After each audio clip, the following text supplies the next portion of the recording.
Hello there and welcome to CoreTV News on the Hour with me, Sabana Izuku. The website of the Defense Headquarters, defenseinformation.mil.ng, is back online after it was hacked and defaced earlier in the day. The hacker described himself on the site as Mania K for short. Defense spokesman Chris Olukolade confirmed that the website had been restored. He described the situation via his Twitter handle as an ISIS-type effort to hack into government's platforms. An individual using the Twitter handle at Imam Sadiq 123 had claimed responsibility for the act. The defense spokesman later explained in a statement that the hackers only defaced the front end of the site but failed to infiltrate its database. It noted that the site was targeted because of its role as a major channel for disseminating information on nation's counter-terrorism campaign.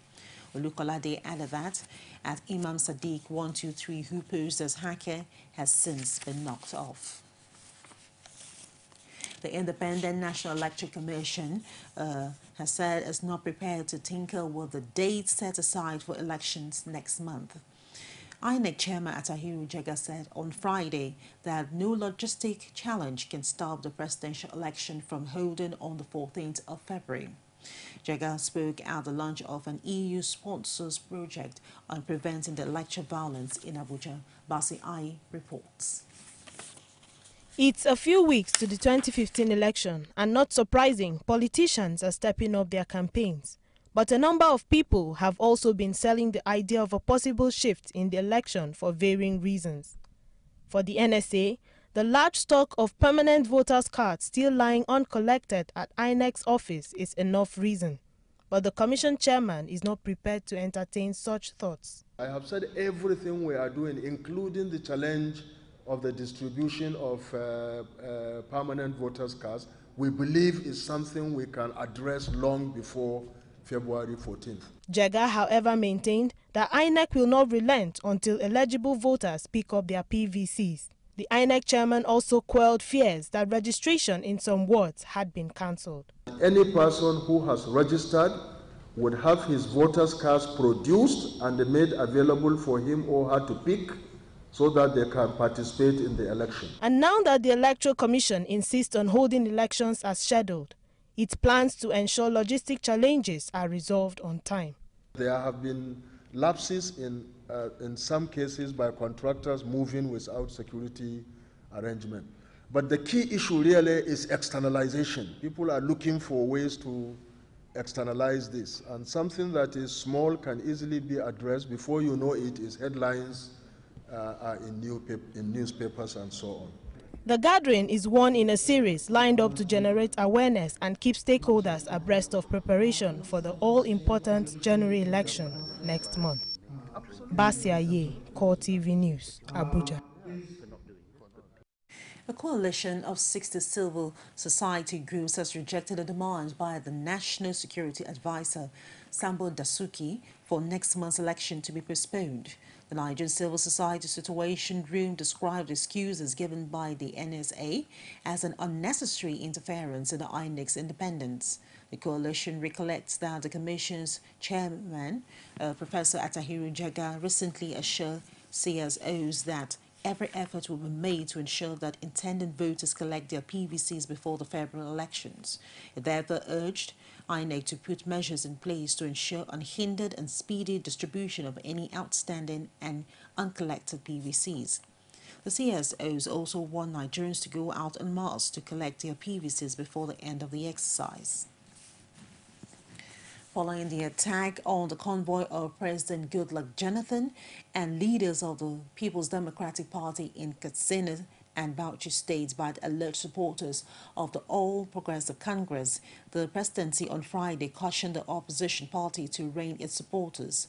Special Advisor to the President on Political Matters, Ahmed Akali, said in a statement captioned, "This nonsense must stop," that the action of the APC supporters was a negation of the Non-Violence Peace Pact signed recently in Abuja, while all the presidential candidates. He said the successive incidents in Katsina and Bauchi State, where irate youths unleashed terror on the convoy of the president, was an ominous wind that blows no one any good. The presidential aide added that a situation where any citizen of Nigeria, least of all the President and Commander-in-Chief of the Armed Forces of the Federal Republic of Nigeria, will be made unsafe in any part of the country was unacceptable and stands condemned. The Senate President David Mark has condemned what he described as consistent attacks on President Goodluck Jonathan and the People's Democratic Party. He says the action of the people suspected to be supporters of the opposition is an affront on democracy and a betrayal of the recent peace pact endorsed by the political parties and their candidates. Mark, who spoke at the flag-off of the Federal Capital Territory, FCT, the PDP Presidential and the National Assembly campaign in Buhari Area Council, said the attack is condemnable by any right-thinking member of the society. He noted that the campaigns are avenues to tell the electorate what has been done and what is planned for them, not a battlefield. The Senate President also maintained that the PDP will never be intimidated in any part of the country. In a related issue, former Vice President Atiku Abubakar has warned against violent attacks on the campaign team of President Goodluck Jonathan in some parts of the northern Nigeria. He insists in a Facebook post that there is no justification for anyone to attack the president's convoy. Atiku argued that the only way to show discontent in a democracy is through the ballot, not violence. One of Nigeria's 28 registered political parties, the People's Democratic Movement, has resolved to back the presidential candidate of the All Progressive Congress, Muhammadu Buhari, on the 14th of February elections. The decision was taken at a National Executive Council meeting in Abuja. The PEDM chairman, Bashir Ibrahim, said in a communique issued at the end of the meeting that party leaders considered the track record of Buhari and that of the incumbent president, Goodluck Jonathan, before making a choice.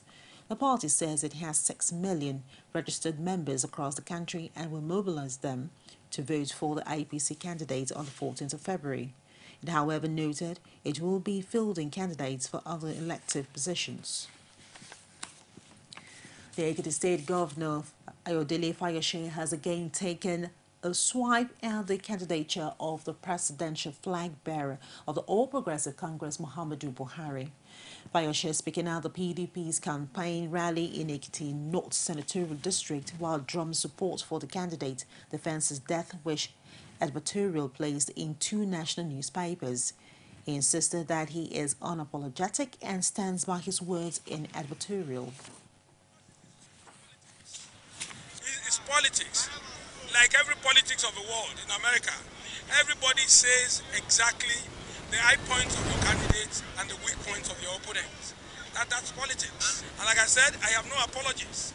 I'm saying the obvious. I meant every word in that advert. I am not apologetic about it. I say it emphatically, Nigeria needs a young, dynamic, active individual to lead this country. We don't want a president that will rule by proxy. I stand by that advert.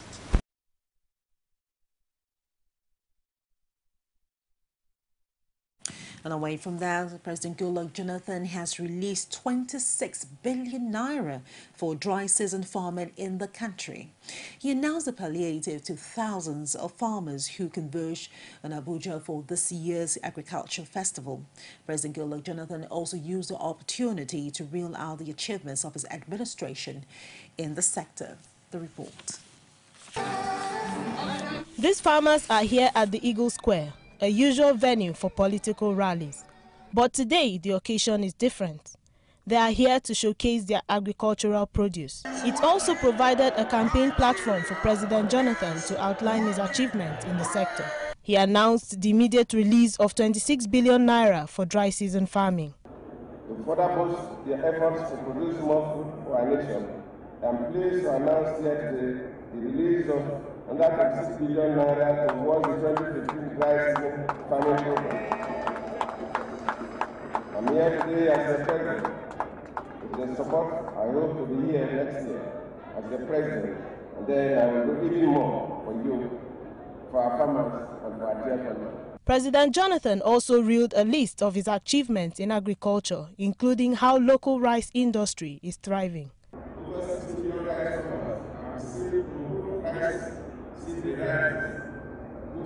the sector as soon as 7 million metric tons of rice. I believe the Nigerian rice is now completely favorable to golden rice in the market. Our Nigerians are preparing our own rice because of the nutritional value. The man driving reforms in the sector told the gathering that there is no going back on efforts to make farming more attractive to young people. The Agriculture Minister gave an insight into some of the initiatives the Jonathan administration introduced into the sector. Just yesterday, in my office, checks worth over 123 million naira were given as grants to 27 young agripreneurs. You have opened a great future for them. Mr. President, the harvest is bountiful all across our land.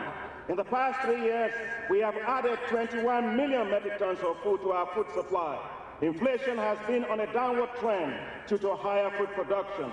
Agriculture has created fiscal buffers for the economy, and our food import bill has declined.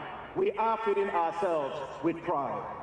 These young farmers are full of gratitude for government's agricultural programs that are targeted at the youths. They, however, appeal for more support for farmers in rural areas. We, the farmers, the young farmers, if we receive this kind of encouragement from the federal government, I think we are going to go places. Because right now, we are well aware that the price of oil has fallen in the national market.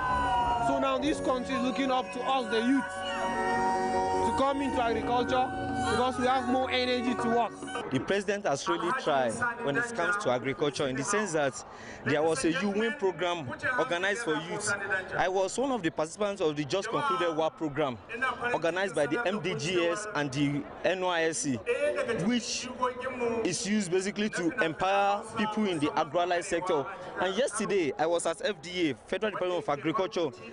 They were giving grants to some youths that has made themselves successful in the field of agriculture, basically. So in the field of agriculture, he has really made a tremendous stride, and at least he should be given kudos for that. The farmers were thrilled to different displays by Nollywood actors and actresses who were there to spice up the occasion. We'll just go for a very short break, and when we return, CoreTV News on the Hour continues. To stay with us. From time immemorial, women have birthed life, shaped character, and by extension, influenced the society. Moremi of Ife, Emoten of Benin, Queen Aminat of Zaria, all women of influence and power. Whether it's before election, after election. How ironical. Women being so powerful, yet have few grounds in decision making. They see you as a wife, and I see you as a wife to a man. We are talking women in politics. A woman will be bold enough to stand up and say, I want to become president of Nigeria.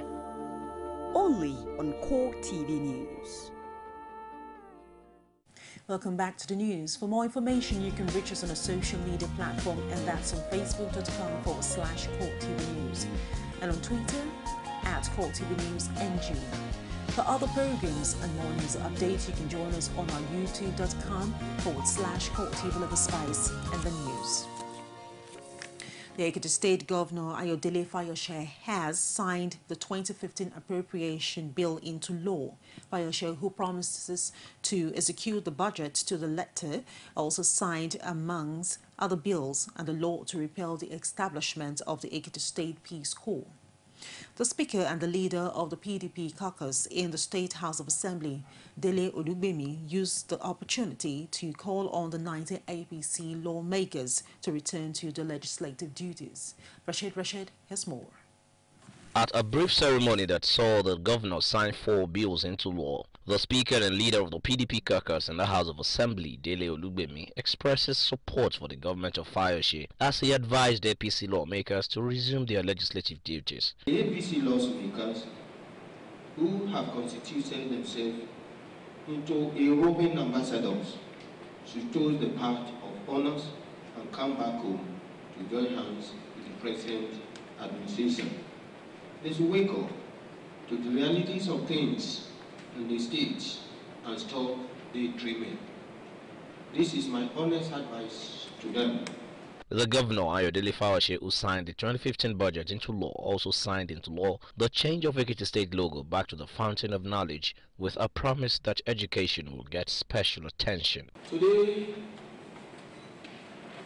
the fountain, we want to sustain the water in it. We want to actually make it a fountain of knowledge. And this budget is going to play a major role in the handling of education. The bill to disband the Ekiti State Peace Corps created by the Kayode Fayemi administration was also signed into law. The Ekiti Peace Corps,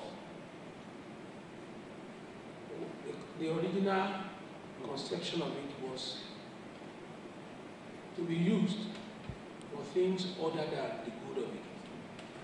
And for us, they are only answering the name, but the intention is different. We have a police, we have other agencies that can enforce the laws of the land. And therefore, the law that has established the Peace Corps in Ekiti has been repealed. The governor also signed into law the grant of pension bill. Rashid, CoreTV News, Ado Ekiti.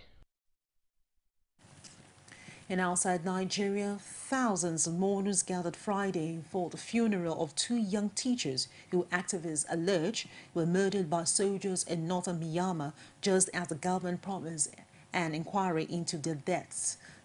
Tearful well-wishers packed into a hall in Inyikina, the state capital of war-torn northern Kachin state, to pay respect to two women whose deaths sparked an outpouring of public anger and grief. The crowd swelled into the thousands and spilled out onto surrounding roads as service began, according to the witness at the scene. The battered bodies of the women were discovered earlier this week when students visited their house in a remote village near the border town of Muse in northern Shan State, word after they had failed to turn out for morning lessons. Kachin Baptist Convention KBC, which ran the school where the women worked, has said it believes they were raped and severely beaten before being killed. Images of their injured corpse has been widely circulated on social media, stirring outrage.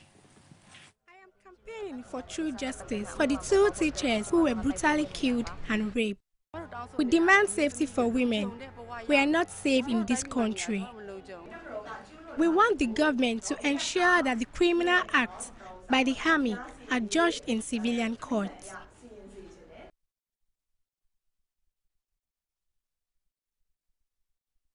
And that's it on the news on the hour. Do join us at the top of the hour for more. I am Savannah Zoku.